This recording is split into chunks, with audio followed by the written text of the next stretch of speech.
त्या नगरपालिकेच्या निवडणुकीमध्ये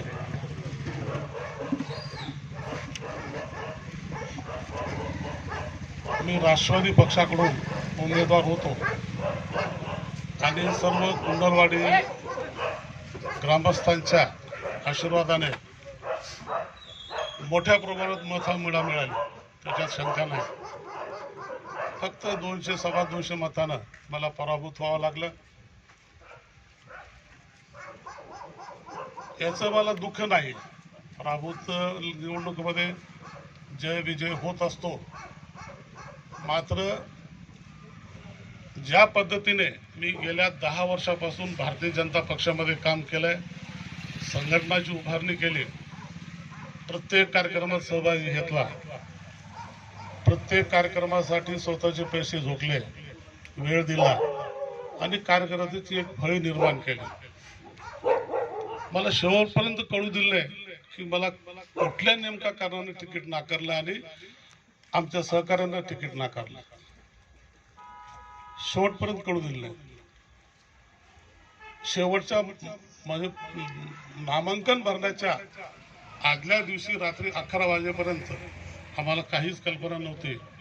मात्र आम्ही धोक्याची सूचना लक्षात घेऊन घाईघाईने जे कार्यकर्ते सोबत येतील अशा लोकांना घेऊन राष्ट्रवादीकडे पक्षाकडे आम्ही मागणी करून AB फॉर्म घेऊन आम्ही सगळं नामांकन दाखल केलं.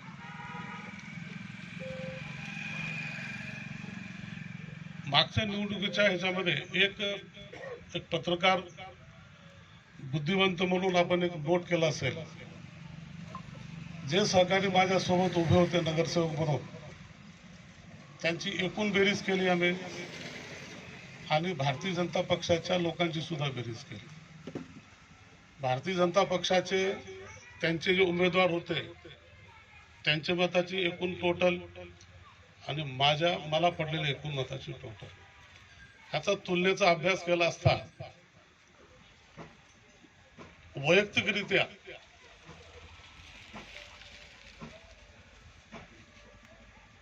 भारतीय जनता पक्षाच्या उमेदवारापेक्षा जास्त मते मला पडली. वेगवेगळ्या धर्मातील, वेगवेगळ्या जातीतील, सर्व स्तरातील लोकांनी भरपूर मतदान असं केलं. नगरसेवकाच्या तुलनेने जवळपास 1300 मतदान वाढीव झाले. म्हणजे ह्यावरून लोकांची भावना आमच्यावर आहे हे सिद्ध होतोय. त्यातच मला समाधान आहे.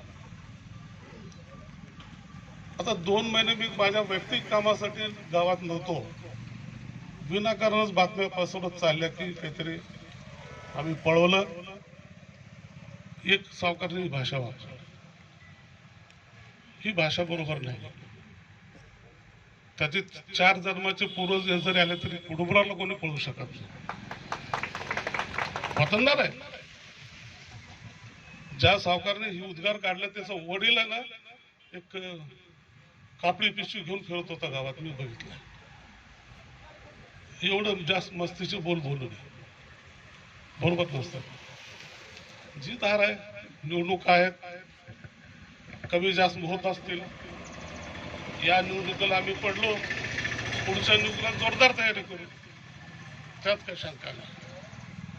सगळे सहकारी माझ्यासोबत जे लढले सगळे इथं उपस्थित आहे. सगळ्यांची ती तीव्र इच्छा आहे की पुढील 5 वर्ष जोरदार तयारी करू. आम्ही ते करणारच आहोत. असो, मुख्य मुद्दा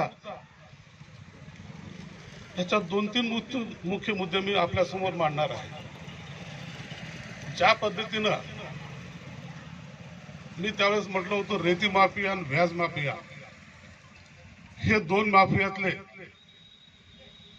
जे धनाढ्य व्यापारी आहेत ते किती ढोंगी आहेत याचे 1-2 मी उदाहरण आपल्याला देणार आहे. व्याज माफिया सावकार काय म्हटला, समोरचा दादागिरी करतो. मी कधी कोणावर दादागिरी केली? स्वाध्यायी आहे, राजकारणात इंटरेस्ट नाही. मग राजकारण इंटरेस्ट नाही, स्वाध्यायी आहे, तर मग कशासाठी उतरला राजकारणात? पुढे जे मी उदाहरण देणार आहे त्याच्यावर तुमच्या लक्षात येईल की हा राजकारण कशासाठी उतरला. आपल्या गावात अनेक लोकांनी आपल्या जमिनीचे आकर्षीकरण म्हणजे येणे करून प्लॉटिंग केलेलं आहे. दोन कायद्याच्या अंतर्गत ती मंजुरी त्या प्लॉटिंगसाठी मिळत असते. त्यातली एक आदेश नगरपालिका काढत असते. नगरपालिका एक आदेश अपेंडिक्स D3 ह्या नवीन आदेश काढत असते. ह्याच्यामध्ये सर्व नंबर असतो, एरिया असतो, जो मालक विकसित करतो म्हणजे प्लॉटिंग करतो त्याचं नाव असतो आणि काही टर्म्स कंडिशन असतात. गेल्या 25 मध्ये वर्ष 2025 मध्ये 3-4 लोकांना परवानगी नगरपालिकेने दिलेली आहे. यामध्ये एक क्लिअर कट आहे, इंग्रजीमध्ये आहे, पण याचा अर्थ असा आहे की लेआउट मंजूर केलेल्या जागेमध्ये ज्या मालकांनी लेआउट टाकलंय त्यांनी रोड करावेत, ड्रेनेज लाईन करावी, वॉटर सप्लायचं लाईन तयार करावी, कल्वर्ट, ब्रिज, स्ट्रीट लाईट हे सगळं विकासाची कामं करावी त्यांनी स्वतः करायचे. आणि ही 2-4 वर्षात पूर्ण करून हे नगरपालिका कलेक्टरकडे कळवायचं आम्ही डेव्हलप केलंय, इथं वस्ती होणार आहे.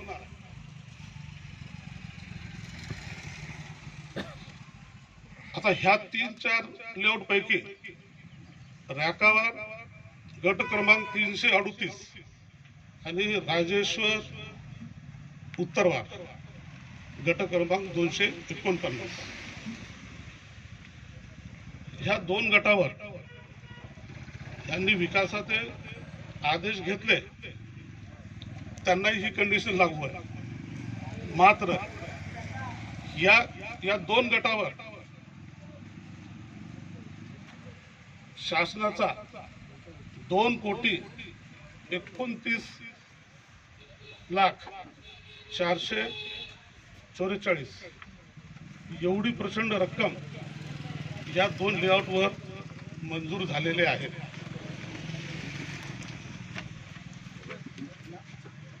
एकीकडे नगरपालिकेच्या आदेशामध्ये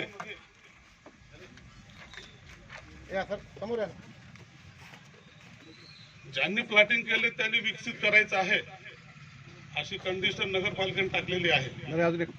आणि त्याच नगरपालिकेनं इस्टिमेट मंजूर केलाय गट 338 गट 249. मग एकीकडे ही कंडिशन नगरपालिकेनेच टाकली आणि एकीकडे हे इस्टिमेट नगरपालिकेने मंजूर केलंय. तब्बल 2,29,440 एवढे रकमेचे इस्टिमेट मंजूर केले.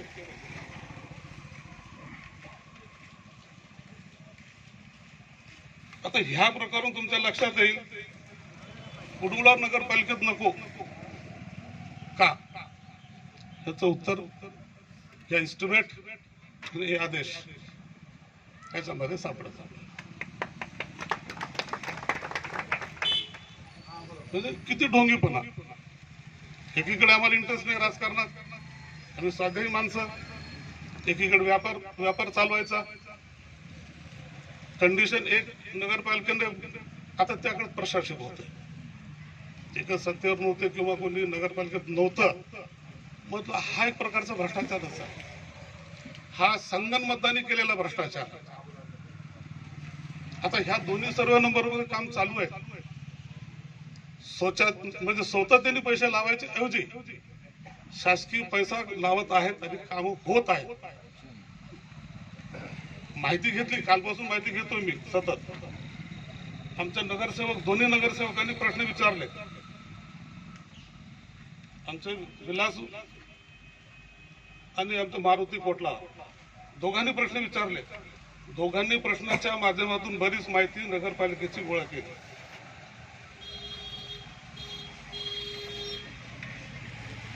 अजूनही काही माहिती विचारतोय, मात्र ते देत नाहीत.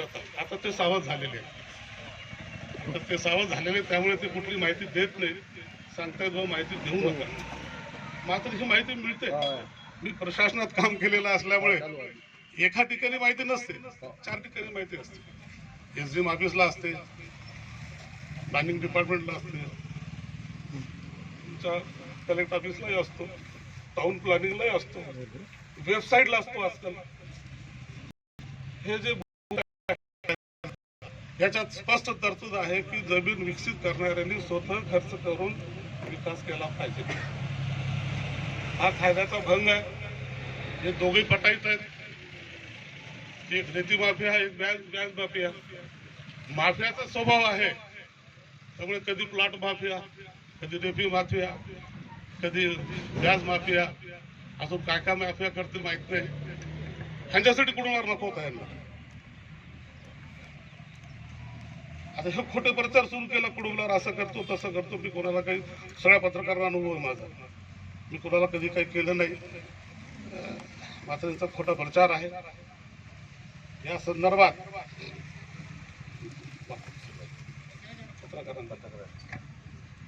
संदर्भात उद्या मी रिसर आता जी माहिती घेतली आमच्या 2 नगरसेवकांनी घेतली, मी उद्या स्वतः सीओला तक्रार करणार आहे. जिल्हाधिकारी साहेबांकडे सुद्धा तक्रार करणार आहे. हे साधं सुद्धा प्रकरण नाही. जनतेचे 2,29,00,000 चा व्यवहार, गैरव्यवहार होतोय. चुकीच्या ठिकाणी, ज्या प्लॉटवर एकही घर नाही, एकही वस्ती नाही. 1-2 घरं झाले होते जुन्या याच्यामध्ये, 1-2 घरं झाले होते, तेवढेच आहेत. वस्ती ठिकाणी हा पैसा एक वेगळ्या कारणासाठी, म्हणजे विविध प्रभागामध्ये लोकवस्तीमध्ये लोकांच्या सोयी सुविधासाठी खर्च करायचा हा निधी यांनी आपल्या खाजगी प्लॉटिंगमध्ये खर्च करणं चालू केलेला आहे. ह्या संदर्भात खंडपीठ नागपूर आणि खंडपीठ औरंगाबाद असे प्रकरण दाखल झालेले होते. त्याच्यामध्ये उच्च न्यायालय, खंडपीठ नागपूर आणि औरंगाबाद दोन्ही ठिकाणी निर्णय झालेले आहेत. एकतर ह्याच्यामध्ये शिक्षेची तरतूद आहे किंवा वसुलीची तरतूद आहे. मला जाणीव आहे, प्रशासनामध्ये मी काम केले बरेच वर्ष. समजा शासन मार्फत मला जर काही दाद मिळाली नाही तर माझं शेवटचं उच्च न्यायालयामध्ये दावा दाखल करण्याचा मानस आहे. या प्रसंगी एवढं मी ब्रीफ माहिती दिली आहे. अजून कोणाला काही प्रश्न विचारायचे, बोलायचं असेल, स्वागत आहे. सर, आपण म्हणला 238 आणि 249 जे 2 गट आहेत, हे 2 गट ज्या मालकानं या ठिकाणी केलेला आहे, तर त्याचा डेव्हलप त्या मालकानंच करावं असा आदेश आहे का? तसा नियमच पण नेमकं 2,29,00,000 रुपये आता इंग्रजीमध्ये आहे.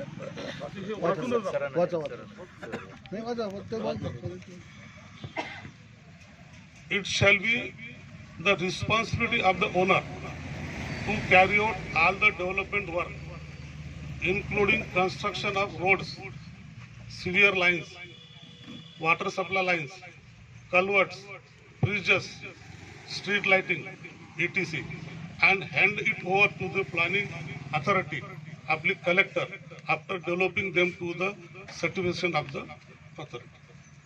म्हणजे हे सगळं त्यांनी डेव्हलप करून कलेक्टर आणि नगरपालिकेला कळवायचं, असं कायद्याचं तरतूद आहे. हे पुस्तकच आणलेलं आहे, रिपोर्ट केलं त्याच्यामध्ये.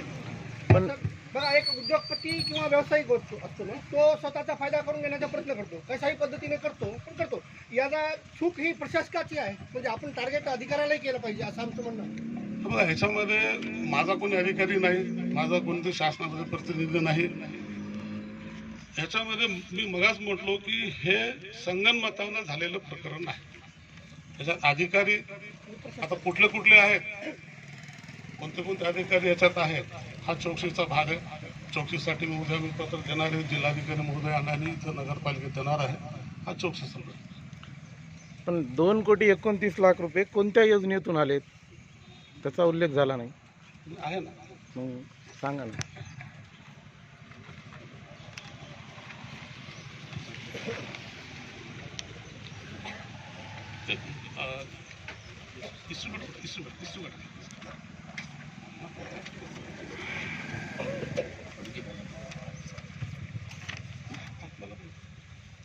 त्याच्यात मराठी टायटल आहे त्या योजनेचा, हं. नामचं काय, नागरी स्थानिक स्वराज्य संस्थाच्या परिक्षेत्रातील अधिसूचित विशिष्ट नागरी सेवा व सुविधा पुरविणे. हा. नाही, आता हा शॉर्टकट आहे. ऍक्च्युली टायटल हा आहे, म्हणजे शासनाच्या परिपत्रकामध्ये नागरी स्थानिक स्वराज्य संस्थाच्या परिक्षेत्रातील अधिसूचित विशिष्ट नागरी सेवा व सुविधा पुरविणे. विशिष्ट नागरिक म्हणजे लोकवस्तीमध्ये लोक उपयोगी कामं, नागरी कामं म्हणजे गावातलं सेवा जात असायच्या. सडक आलं, रस्ता आला, तुमच्या गटार आलं, पाणी पुरवठा आलं, वगैरे वगैरे सगळं. आता मी जे वाचून दाखवलं, हा टायटल खाली पैसा आला आणि त्यापैकी दुसऱ्याही वार्डात झाले असं मला कळाले नगरपालिकेमध्ये मधून. मात्र हे 2 गटावर त्याचं इस्टिमेट 2,29,00,000 हा इस्टिमेट आहे. नगरपालिका कुंडलवाडीचा हा इस्टिमेट आहे. तुम्ही मिळू शकता, तुम्ही नगरसेवक आहात, तुम्ही घेऊ शकता, पत्रकार आहात. आम्ही घेतलंय, आमच्या नगरसेवकांनी घेतलंय. याच्यामध्ये स्पष्ट त्यांचे गटांचं नावासकट उल्लेख आहे. रॅकावर आणि Uttarwar layout survey number 338, Rajeshwar Uttarwar layout number 249. हे इस्टिमेटवर त्यांचे नाव आहे, सर्वे नंबर आहे. म्हणजे तीच व्यक्ती, तेच सर्वे नंबर, शासकीय पैसा, हे एकत्रच मिळतं सगळं, वेगळं घ्यायची गरजच नाही. याच्यात आहे, याच्यात टोटल सँक्शन झालेलं मंजूर झालेली रक्कम 2 कोटी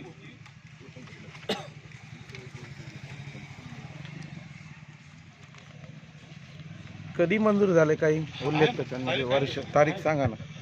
हा बघा, 2,29,44,460 ही रक्कम मंजूर झालेली आहे 28/3/2025. 28/3/25. हा. कामं पूर्णत्वास गेली का अजून चालू काही आहे? कामं पूर्ण झालेली आहेत, काही कामं सुरू व्हायचे. बरं. आणि काही माहिती घेतली आपण. बिलं उचलली? बिलं आतापर्यंत मंजूर झाल्याचं काही आपल्याला कळालेलं नाही. ठीक आहे. कामं काही झालेले आहेत, काही कामं सुरू होत आहेत.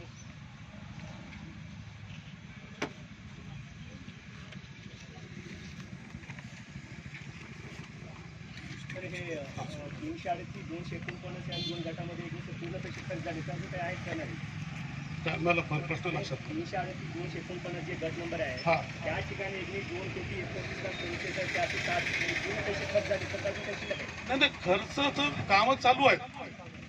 आता खर्च किती पडला ते अजून मला माहिती मिळाली नाहीये. मतलब मंजूर रक्कम एवढी आहे, एवढं मी सांगितलं आपल्याला. त्यातले काही कामं झालेले आहेत आणि काही कामं होत आहेत. गोईंग काम अजून चालूच आहे, अजून चालूच आहे. तुम्हाला अजून एक गोष्ट मी जरा सांगतो. आमच्या हे जे निवडून आले 10 प्रभागामधून, जमीलवार कुठे गेले? जमीलवार हे इकडे या, तुम्ही इकडे. नगरपालिकेला नेमकं तोच एरिया, तोच गट कसा का सापडला, हा माझा प्रश्न आहे. ह्यांची कॉलनी आहे, कदाचित तुम्ही कोणी गेला असा ना, बोलू नका दाखला. हा, असू द्या ना. ह्यांच्या कॉलनीमध्ये मी स्वतः निवडणुकीच्या वेळेस गेलो. 15-20 घरं आहेत, रस्त्याचं नाव नाही. ड्रेनेजचं नाव नाही, नुसतं बिलकुल माळरानासारखं आहे, तिथे त्यांची वस्ती आहे. ते नगरपालिकेला का दिसलं नाही हा माझा प्रश्न. हे व्यापाऱ्यांच्या याच्यावर सर्वे नंबर काम न करता नागरी सुविधा म्हणजे ह्यांच्यासाठी येतो पैसा. नागरी सुविधा म्हणजे ह्यांच्यासाठी, नागरी वस्ती तिथं आहे त्यांच्यासाठी. म्हणजे हे शासनाचा पैसा नगरपालिकेच्या माध्यमातून त्यांची प्रॉपर्टीचं व्हॅल्युएशन वाढवण्यासाठी काम आलं असंच म्हणावं लागेल ना. व्हॅल्यू ॲडिशन, त्या जागेचं व्हॅल्यू ॲडिशन झालं. 2,29,00,000 झाल्या खर्च झाल्यामुळे, मंजुरी झाल्यामुळे त्या जागेचं व्हॅल्यू ॲडिशन झालं. हा चमत्कार रॅकवर आणि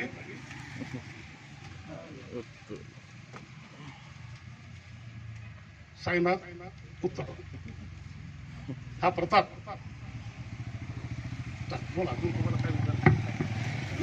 सर या ठिकाणी जर नागरी वस्ती अगर असत असेल समजा आणि ही कामं केली तर त्या ठिकाणी नगरपालिका करता येईल का आता त्या पद्धतीने? ज्यांची नागरी वस्ती आहे इथं करायला अपेक्षित होतो तो निधी. ह्या निधीचा टायटल मी सांगितलं का, ह्यांना नागरी सुविधा उपलब्ध करून देणे. कुठं जिथं वस्ती आहे, जिथं वस्तीच नाही तिथं कोणासाठी देणार सुविधा? म्हणजे व्हॅल्यू ॲडिशन त्यांच्यासाठी आहे. ते आज 5 लाखाला प्लॉट देत असेल, मला माहित नाही कसं विकतायत ते. हे सगळं झाल्यानंतर त्याची व्हॅल्यू तर 25 लाख प्लॉट होईल ना. व्हॅल्यू ॲडिशन लोकांच्या फायद्यासाठी नाही, लोकांच्या सुविधेसाठी नाही. जे प्लॉटिंग केलेत या ना समोर आहे. लोकवस्ती 5 वर्षापासून असेल तिथेच करतायत. आता 1-2 घरे एखाद्या वर्षात झाले असतील ते लोकवस्ती देत नाही. कमीत कमी 5 वर्ष तरी तिथं लोकवस्ती असली पाहिजे. पाटील साहेब, आपण आपल्या नगरसेवकांच्या माध्यमातून, दुसरा प्रश्न तुमचा, नगरसेवकांच्या माध्यमातून पुन्हा एक पत्र दिलंय आपण.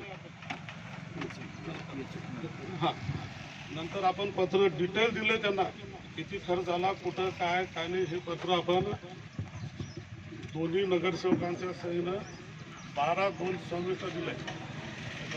याचं उत्तर अपेक्षित आहे. अजून उत्तर दिलं नाही ते. त्याच्यात बरेच प्रश्न विचारले मी. पाटील साहेब तुम्ही जे म्हटलं ना ते प्रश्न विचारले, ते सुद्धा विचारले. माहिती येते ना, माहिती आल्यानंतर बघू. सर अपने पीरियड में अपन सेंटर साहब क्लोज है तो एक रजिस्टर या फिर लेटर के जो जगह पे कोई शिकायत और रजिस्ट्री नहीं होना होती है. दुसरे नाही नाही, मला लक्षात आलं ते. माईक काय सर्वे नंबर पूरा जो जमीन अभी जो लिए वाली है जो हम अभी जो खर्च कर रहे वो जमीन सर्वे नंबर पूरी नगर पालिका को वो जमाने में बिकाए वाली. तो वो कैसा अभी वो कोर्ट में जो जजमेंट हुआ फिर इन्हों लिए वो भी खुलासा करो ना. नाही, आता हा जो आपण प्रश्न विचारलाय 2 नगरसेवकाच्या माध्यमातून, त्याच्यात ते सगळे प्रश्न आहेत. त्या जागेवर रिझर्वेशन आहे, वेगळ्या कारणाचं रिझर्वेशन आहे, त्याला डेव्हलपमेंट करता येत नाही. रिझर्वेशन केव्हा उठवलं, शासनाने आदेश केव्हा काढले, हे सगळे प्रश्न याच्यात विचारले. और वो नगर पालिका की थी फिर नगर पालिका कैसा केस हारी हो. नाही, हे सगळे डिटेल ह्याच्यात विचारले. त्याची माहिती यायची आहे, विचारले. आपल्या एका नगरसेवकाची अनुपस्थित दिसायला लागली साहेब. नाही, जसं नगर पत्रकार अनुपस्थित आहेत वेगळ्या कारखान्यासाठी, तसं माझी परवानगी घेऊन लग्नासाठी त्याला परत राज्यात लग्नासाठी. या प्रकरणात नेमकं आपली मला खात्री येते तुमच्याकडे येते. सर, या प्रकरणात नेमकं आपली मुख्य मागणी काय राहील आता पुढे? मुख्य मागणी याच्यात असं आहे की हे अत्यंत चुकीच्या पद्धतीनं तिकडे झालेलं आहे मंजुरी. याच्यात अधिकारी, इंजिनियर आणि 2 व्यापारी संगनमताने केलेलं काम आहे. हे का जाणीवपूर्वक केलेलं काम आहे, म्हणजे अनावधाना झालेलं काम नाही, ठीक, जाणीवपूर्वक केलेलं काम आहे. त्यामुळे शासनाचा हा 2,29,00,000 जो निधी चुकीच्या पद्धतीने झाल्यामुळे त्याला 2च मार्ग आहेत. एक तर वसुली होणे किंवा त्यांना जेल होणे. कायद्यामध्ये तरतूद तेच आहे. आपल्या बाजूच्या नगरपालिकेत सुद्धा मागच्या वेळेस झालं होतं ते. असलं सारखंच प्रकरण होतं. मला त्याचे डिटेल माहीत नाही, पण मला उच्च न्यायालय, खंडपीठ नागपूर आणि औरंगाबाद येथील केसेस माझ्या नजरेस आलेले आहेत. ते आम्ही शेवटी शासन जर आम्हाला दखल देत नसेल, माहिती देत नसेल, कारवाई करत नसेल, शेवटचा उपाय मला कोर्टाचा.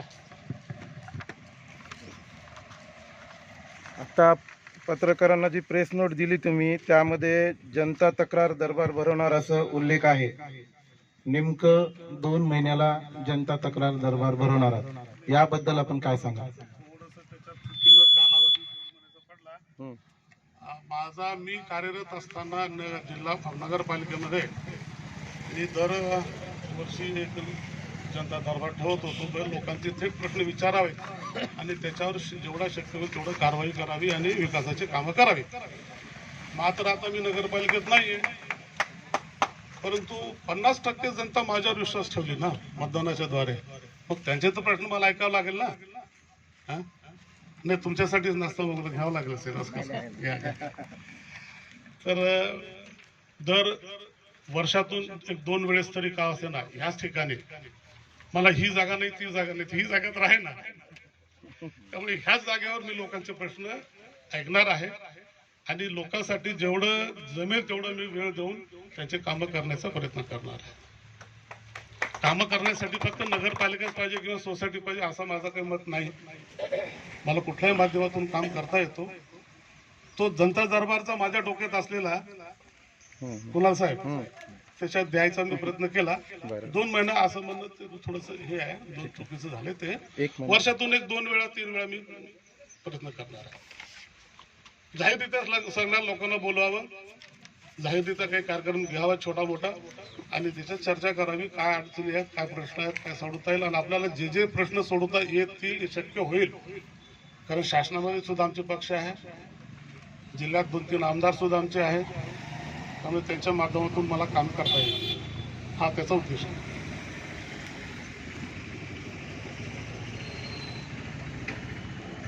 आहे अमर भाऊ मोठा शब्द बरं का माझ्यासाठी. आता तुम्ही इलेक्शनच्या प्रचारात वेगवेगळे आरोप केले, तो इलेक्शनचा भाग होता, ठीक आहे. आता पत्रकार म्हणून आलो साहेब, मी कार्यकर्ता म्हणून आलो. तुम्ही सन्मान्य नगरसेवक पण आहात का? हे अजिबात नाही सर, तुम्ही फक्त पत्रकार म्हणून बोललात, मी पत्रकार म्हणून आलो साहेब.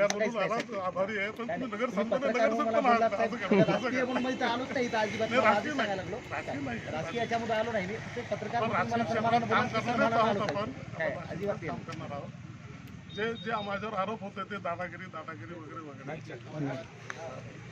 असं दादागिरी वगैरे काही आपण कधी कोणावर केलं नाही 10 वर्षात.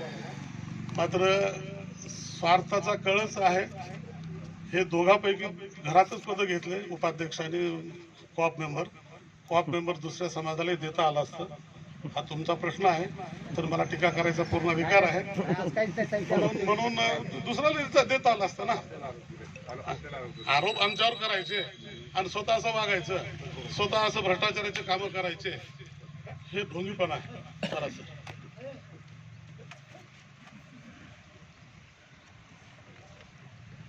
कामाचा जो विचारला 338 सर्वे नंबर मध्ये सीसी रोड म्हणजे सिमेंट कॉन्क्रीटचे रोड आणि नाल्याचं काम झालेलं आहे. पेमेंट निघालं का नाही मला माहित नाही, मला माहिती मिळाली नाही. आम्ही सांगितलं ना 2 नगरसेवकाच्या माध्यमातून प्रश्न टाकलाय, उद्या परवा 2 माहिती देतील ते, पण कामं झालेली आहे, तुम्ही पाहू शकता. 338 मध्ये वस्तीच नाही वाटतं. वस्ती नाही, रस्त्याला केलं हे तर मला आक्षेप आहे ना.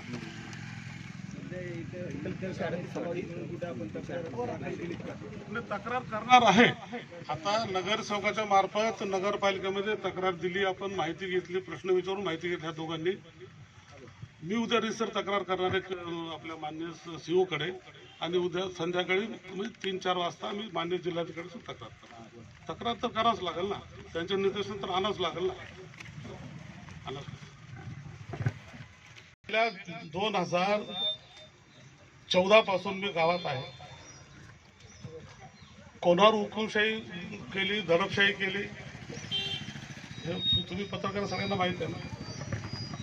त्या एकच व्यक्तीचा आरोप आहे.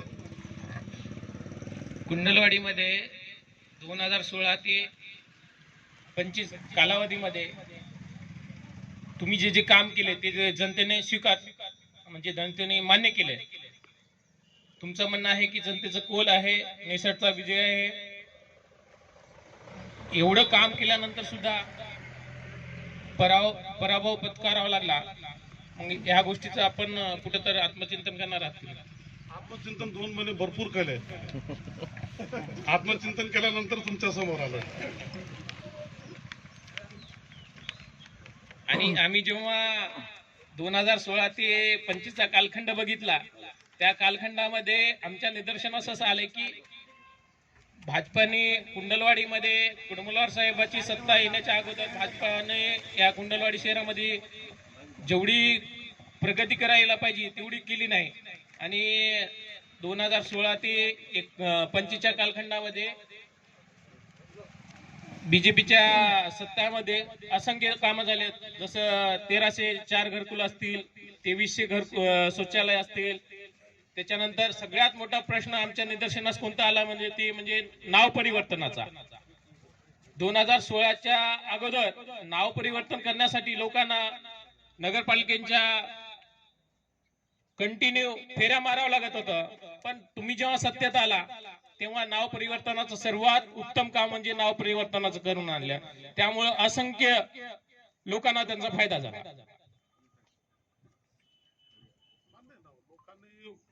लोकांचे कामं झाल्यामुळे आज मागच्या निवडणुकीमध्ये 50% जनता मला साथ दिली ना,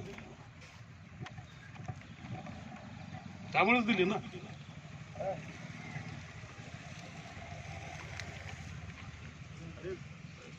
सभा 200-250 मतानं पराभव म्हणजे फार मोठा पराभव नाही. पराभव आहे, फार मोठा पराभव आहे.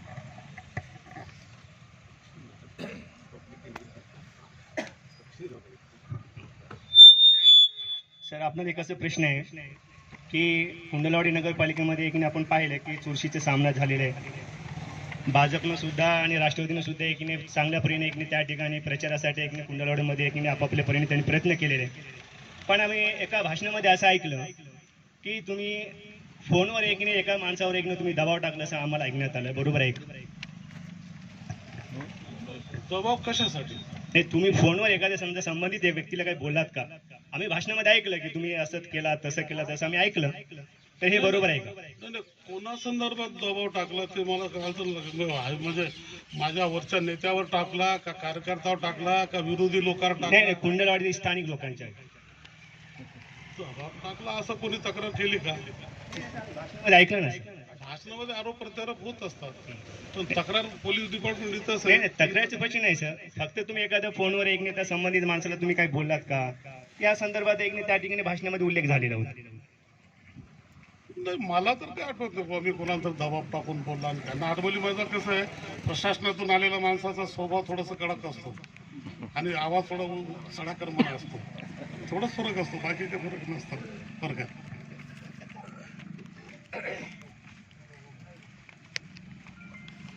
पुढची राजकीय भूमिका असं राष्ट्रवादीची ही घर वापसीचा काय निर्णय आहे? शंका काही घेऊ नका. घर वापसीचं घरच नाही, त्यामुळे वापसीचा कुठं प्रश्न आलाय? घर नाही, आता सुटलंय. घर वापसीचा विषय नाही. जे आहे ते आहे, जिथं आहे तिथं प्रामाणिकपणे. आमचे गुरु तसेच आहेत. प्रतापराव काय म्हणतात, जो झेंडा पकडे उसका आगे काय विचार करायचा. तर मला या बाबतीमध्ये विचारायचं राहिलं, तर निवडणुकीच्या कालखंडामध्ये सुरुवातीच्याच कालखंडामध्ये तुम्ही राष्ट्रवादी जाणार होतात आणि शेवटच्या टप्प्यामध्ये राष्ट्रवादीमध्ये गेलात. ते कुठेतरी निर्णय थोडंसं तुम्हाला बघा, वाटतं तो का तुमचा जाणून बुजून ते वातावरण तसं तयार केलं गेलं, तसलं काहीच नव्हतं. प्रतापराव पाटील चिखलीकरचे माझे 1990-91 पासून संबंध आहेत. ते जरी आमदार असले, खासदार झाले, काही उद्या मंत्री होते, तर माझे मित्रत्वाचे संबंध आहेत. मी दरवर्षी त्यांच्या वाढदिवसाला चिखली येथे किंवा साईबाबा मंदिर त्यांच्या लोहार रोडला आहे किंवा त्यांच्या निवासस्थानी जात असतो. यावेळेस त्यांनी काय केलं की वेगवेगळ्या तारखेत कार्यक्रम ठेवल्यामुळे मी नेमकं कुंडलवाडीत कार्यक्रम ठेवला. कारण नायगावला कार्यक्रम होता, कासळीला कार्यक्रम झाला होता, बिरोलीला झाला होता, सगळीला झाला, देगलूरला झाला. मग आम्ही म्हटलं चला बा थोडंसं मध्ये नेऊन साहेब आणू, आपलं गाव आहे, आम्ही केलं. हेच निर्णय अगोदर म्हणजे अगोदर अगर घेतला असेल तुम्हाला तर वेळ मिळाला असता असं या बाबतीत. नाही, तो विषयच नव्हता ना. दरवर्षी जातो त्यांच्या वाढदिवसाला मी.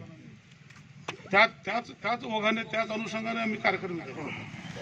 तसा विषय झाला तर तो अगोदरच झाला असता ना. मला कोण रोखलं असतं? तो विषयच नव्हता. तो विषय आपल्या डोक्यातही नव्हता.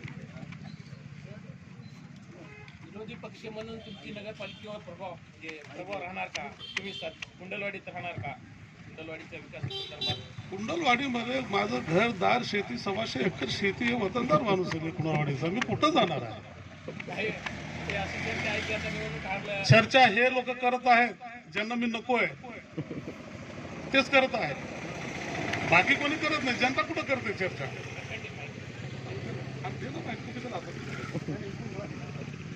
नमस्कार. आपले विरोधी नेते म्हणून या ठिकाणी गावामध्ये सध्या चर्चा आहे. गेल्या निवडणूक झाल्यापासून नगर परिषदेत मुख्याधिकारी गायब आहेत आणि 90% बांधकाम हे पूर्ण विनापरवाना चालू आहे. विनापरवाना बांधकाम चालू असल्यामुळे मुख्य रस्त्याचं स्वरूप गल्लीबोळाचे आलेले आहे आणि गल्लीबोळातून चालता येत नाही. अतिरिक्त बांधकाम करत आहेत आणि लाखो रुपयाचं उत्पन्न नगरपालिकेचं बुडत आहे. एका घराला कमीत कमी 1 लाख ते 5 लाख रुपये नगरपालिकेला बांधकाम परवाना फी भरावं, स्क्वेअर फीट परवाना फी भरावं लागते. परंतु अशी अवस्था आहे या ठिकाणी 90% बांधकाम अवैध परवान्यावर चालत आहे. यावर आपलं काय मत आहे? मतचा विषय नाही. माझी तक्रार उद्या राहणार आहे. माननीय सीओ कडे मी उद्या रितसर तक्रार करणार आहे. 2-3 विषय आहेत, त्यापैकी हा एक विषय आहे. तक्रार सीओ कडे केल्यानंतर आपली त्याची एक प्रत आपल्याला देतो.